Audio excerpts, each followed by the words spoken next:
Hey guys, in today's video, the Gladiator is getting a snorkel. If you're new here, welcome to the channel and don't forget to subscribe. So this here is the Rugged Ridge AmFib high-low snorkel kit. You've got the snorkel here, which extends all the way up at the top of the windshield. And it also is a kit to allow for a more lower profile snorkel. This will be really great for everyday driving. And then when I need a snorkel, I can pop that baby on there and it'll keep my intake up really high. Really simple. It comes with all the parts that you need. And you do have the option of ordering just the lower portion without the higher mount snorkel. Now, some of you might be like, but Jeremy, you live in the desert. What do you need a snorkel for? And the answer to that question is very simple. Snorkels are not just for water. They actually help in really dusty environments too. I do a lot of desert wheeling, and having a snorkel helps to keep your intake up high and you don't suck up as much dust. A lot of times I'll go for an extended off-road trip in the desert, and then as soon as I get home, the first thing I have to do is pull the air filter and either clean it or toss it and replace it. And this will help alleviate a lot of issues. So now let's go ahead and hop on in the garage and I'll show you guys what's all in the box. So this here is everything that comes in the kit. Everything that you need should be included in the kit with the exception of one thing. You're going to want to get some RTV. Just make sure you get something that can withstand engine bay temperatures. This here will do just fine. So in the kit we do have our various plastic intake pieces. We also have our instructions. These are actually very clear and there are a lot of pictures in there to help along the way. You should also have these nice two flexible tubes here, a collection of hose clamps, and all included hardware as well as some rubber gaskets that you're going to need for your intake to make it nice and watertight. So let's go ahead and hop on over and start disassembling the intake on the Jeep. So to start, we're going to need to remove our factory grill. It's extremely easy to remove. All you have are 6 push tabs that go across the top. Just pop those out. I'll show you exactly how in just a second. But once all of those are out, the rest of the grill is just held in by clips. All you have to do is apply some pressure, pulling outward, and it should pop out of the tab holes, and you should be able to remove the whole grill. Just slowly work your way all the way around it. It's important to remember not to pull too hard in one spot. Slowly work your way around from one side to the other. So how these tabs pop off is there is an inner piece and an outer piece. So you want to pry up that inner piece however you need to. You can use a trim tool, you can use a screwdriver. Just remember, the harder you are on them, the more likely you will have to replace them. You can pick these up at pretty much any local auto parts store. So if you break a few, or maybe just in advance, pick some up just in case.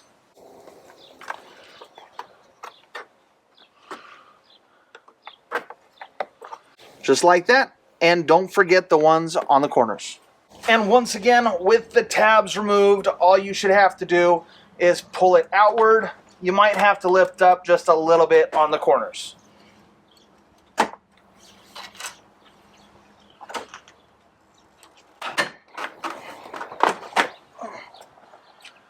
My winch is actually in my way, so it makes it just a little bit more difficult. But as you can see, I'm all free and clear, and now it should just come right out.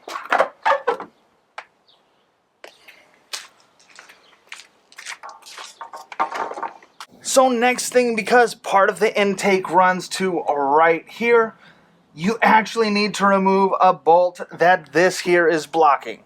That's the whole reason for taking off the grill, is so that you can access these bolts right here, which means you also have to remove this rod. It's just got 2 bolts, one on either end. Just pop them out, and then you can access these bolts right here and remove those as well.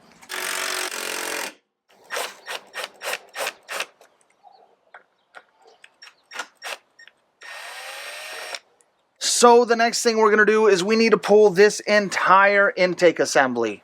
It actually comes out extremely easy. The hardest part is getting the tubing disconnected. We're going to disconnect this tube right here. as well as this sensor. Be careful not to ruin these Christmas tree fasteners. If you do, make sure you zip tie this cable back down. And then you need to remove this clamp right here, as well as these 2 bolts and this bolt on the far end over here. You can't miss it. And then this section here, you should just be able to pull up and have it be free. And now looking on down, this here is that piece that runs over behind the grill. You should just be able to pop it out as well.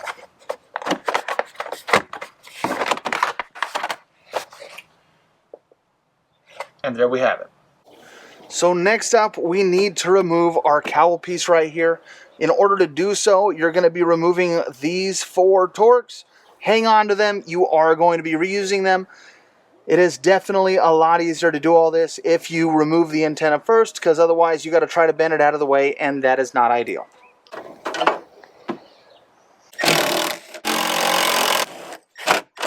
And then this piece here should just pop on out.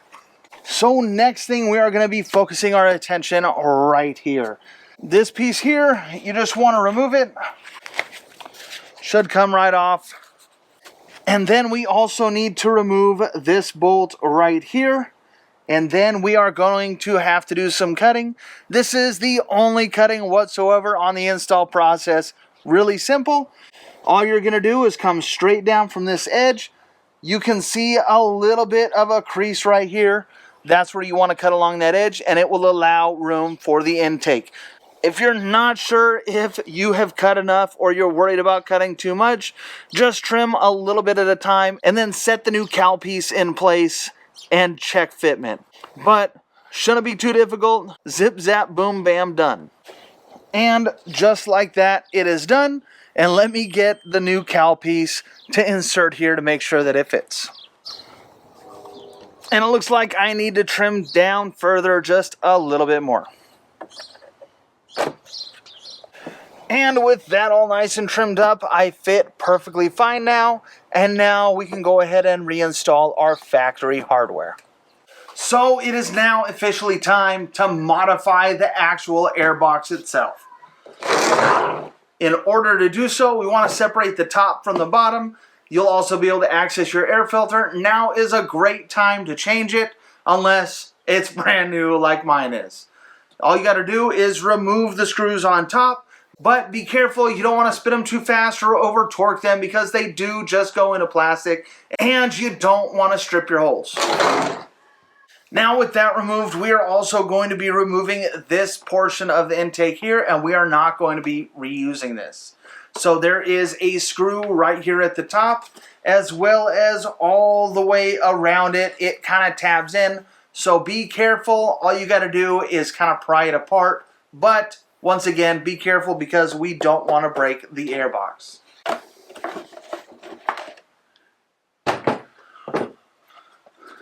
And we're just going to set that aside. Now, because your intake is actually designed to drain any water out, it is going to have holes in the bottom of it. So we want to make sure we plug up those holes. And how we're going to do that is they do provide some Christmas tree fasteners. All you're going to do is dab some silicone around the hole and shove this through to hold it in place, and that way it seals off the bottom of your intake.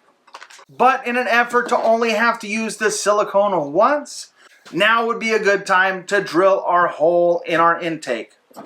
So right here between this pad and this sticker, they actually want you to drill a 5/8 hole, and I'll show you why as soon as I get that hole drilled. So that reason is right here. This is going to mount right into that hole, and you're going to be using silicone to help seal off that hole. The reason you're going to be putting this in here is the airbox is actually designed to drain. The whole objective of having the holes is it's designed to drain. You are inevitably going to get water into your intake, And this is how it removes that water before it gets sucked into the engine. So let's say it's raining or you drive through a car wash. This will allow it to drain. This fitting here will run to a tube and then to this check valve right here. Screw in to close it, open it up to open it. That way you can keep water draining out. So under normal operating conditions, you would actually keep this open, and then when you're out on the trail and you know you're going to be going through some water crossings, that is the best time to go ahead and close this valve off so you don't suck up any water. So now is the time to break out the silicone. You want to make sure you secure the nut to that drain fitting. Tighten it down, but remember, not too tight because we are working with plastic parts here and you don't want to break anything. And then with that done, we can go ahead and install our tube, as well as they give us some hose clamps. That way we can ensure it's not going to fall off, as well as no water is going to get sucked into the intake. Now that that's all done, we're going to grab one of our new intake pieces here, and we are going to secure our gasket around the edge here. And then all we need to do is just press this on the way that we pried off the other one. Just slip it on there and it should clip into place. Hey buddy, are you being bad? Yeah, I broke tower. You broke brother's tower. Yeah. Well, that wasn't very nice. So the gasket should seal things up nicely, but honestly, I feel like right in here is a cause for concern for water, so it might be a good idea to put some silicone on top of the clips. And so now is a good time to install the little rubber grommet they give you right through this hole here. And now we can go ahead and reinstall our air box the way it came out. So now that our air box is taken care of, we need to make sure we slide these rubber couplers onto our whatever piece you want to call this. Now we need to install our couplers onto our air channel here. In the instructions, it's very specific about how this goes. There is a little knob right here, and it says that this is to point down when installed on the vehicle. And the illustration shows it going this to the air box, this to the snorkel. It also specifically says in the instructions that the longer coupler goes between the air channel and the snorkel, and the shorter couple goes between the air channel and the air box. Now, it is a pretty tight fit. It does talk in the instructions about using soapy water to help slide all this together, and that's exactly what I'm going to use. This is just some Dawn dish soap and water. This is what I use when I mount tires. Works really good for slippage. Works as a really good water-based lubricant. Not for that. Works as a really good lubricant, and it'll also dry out fast, and it doesn't erode any of the plastic or rubber pieces. Get your mind out of the gutter.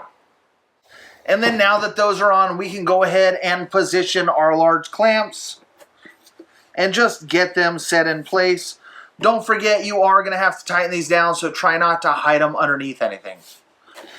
And I would recommend waiting until you're done fully installing before tightening these down, because you might need to play with your couplers a little bit, move them in and out. We don't know because I haven't put it on there. So now we're going to head right back on over to the Jeep. So now it's time to slide this piece on into place. But to make things easier on us, because we do need to kind of push things out of the way to make it fit, there's a bolt over here that I left loose. That way I had a little more room to play around with this.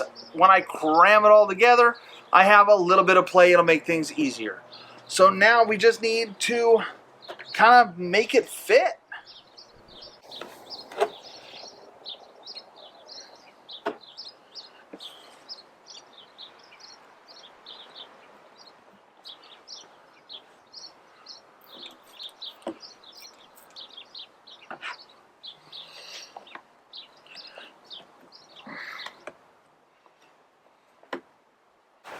And now would be a good time to reinstall this bolt make sure everything's tight, and then go ahead and tighten down your clamps. And then just like that, the installation under the hood is complete. So now it is time to finish up the actual snorkel itself. Now this kit is one that comes with two types here. We have just the regular low profile intake. This is still a good snorkel. It'll still act as a cold air intake, but you don't get as good protection because obviously it is lower. So this step right here you can skip if you're wanting the taller snorkel. Otherwise, all you need to do is set this in place and install it with your 4 screws and washers. Me personally, I plan on sticking the full snorkel on here for the time being, and then I'll probably switch back to this after my next trip. Now before we install the high mount, we do need to do a little bit of prep work. So right here on the back, there's a threaded insert in there. They give you this little knob. You just want to make sure you screw it on in. And that is to keep it nice and tucked up against the windshield without causing any damage. And then next up, we can go ahead and install our little hat here. And we're going to be using a hose clamp. Do not forget the hose clamp. Just slides on over. And then they should just press together like so.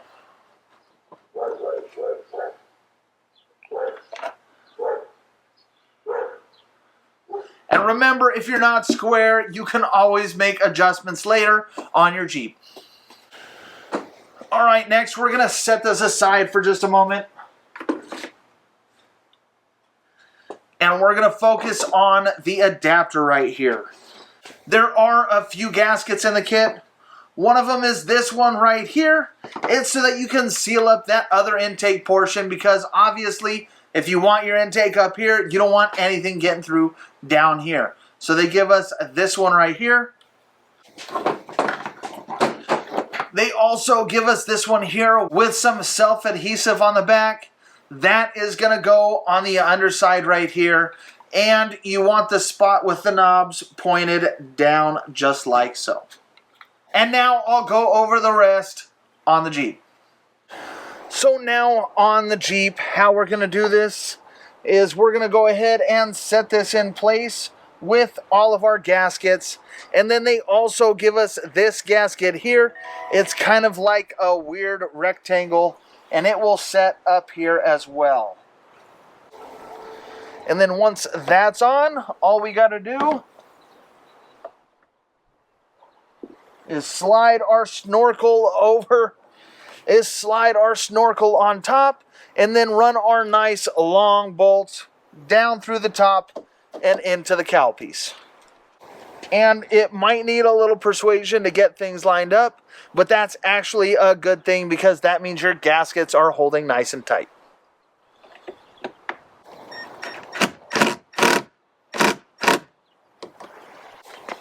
So that is it. We are completely done. I really think it looks great, and I think it'll work great.